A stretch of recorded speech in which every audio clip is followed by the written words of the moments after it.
In a diverse, democratic, and self-governed country, the ability of citizens to communicate with one another effectively and ethically, to be able to openly advocate for their beliefs, and to be able to civilly discuss, debate, and criticize one another are all kind of central to the functioning of a strong and just society. Throughout U.S. American history, eloquent speakers have often led the way to a more fair and free culture. Though the right to speak is enshrined in the First Amendment of our Constitution, it's important to remember that throughout our history, that freedom has not been extended to all people living within our borders in practice.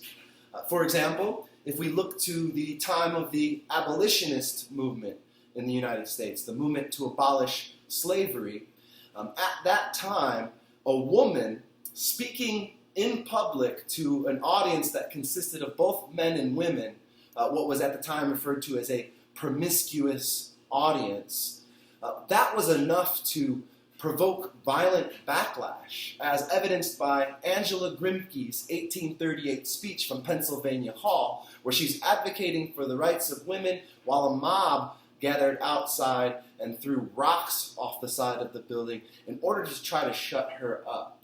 So it's important to remember that in the face of resistance, dynamic communicators have led social movements that have made us a more fair and a more free culture, that have changed us for the better. So when we engage with public speaking, as we will be doing in this class, I'd like us to think about how we are engaged in what I think is a sacred act, something that people had to fight and die for us to have a right to do so freely today. As is often noted, with freedom comes some responsibility, and we'll be exploring those responsibilities as speakers in this class. We can think of this responsibility as a series of questions that we might ask ourselves, critical questions.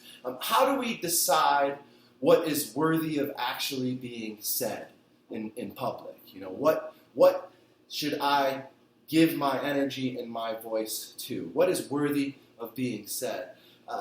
How can I effectively communicate what I truly want to say? How do I make ethical language choices that will bring people in rather than exclude and separate and push people out? How can I be a better listener to other people's arguments? How can I become a more critical receiver of the persuasive messages that are swirling all around us every day? We'll explore these questions and many, many more throughout our practice as we put together several public speeches this semester.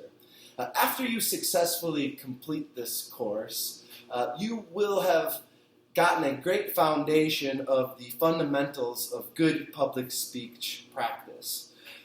Also, I think that this class can help you in three really practical ways. First and foremost, it's going to help you improve in your oral communication in your other classes. So you might find that you'll have a speech that you have to give or a group presentation that you have to give in another class. This class will give you the skills you need to be an effective communicator in your classes. Also, this class can be helpful in your careers.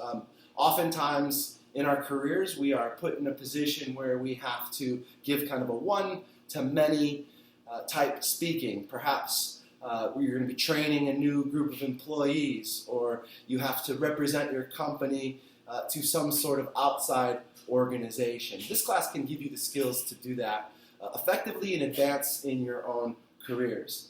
And lastly, and what I think is probably most important and often overlooked, this class can help you improve and enrich your life and the life of your friends and your family. Oftentimes, there are moments in life where we are called to mark an occasion with some sort of speech. Maybe you win an award and you want to thank the people who helped you get where you are.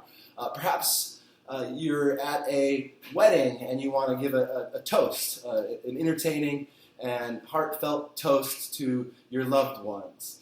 Or maybe you're going to face a moment where someone you love passes away, and you maybe can be that person who honors your loved one and marks the occasion of their passing in a way that makes it significant and more healing for your family. So I really hope that you see how this class can help you in your work, in your classes, and even enrich your personal life. So that's my little pitch on why I think this class is important. I'm going to, in the next videos, talk a little bit more about the syllabus.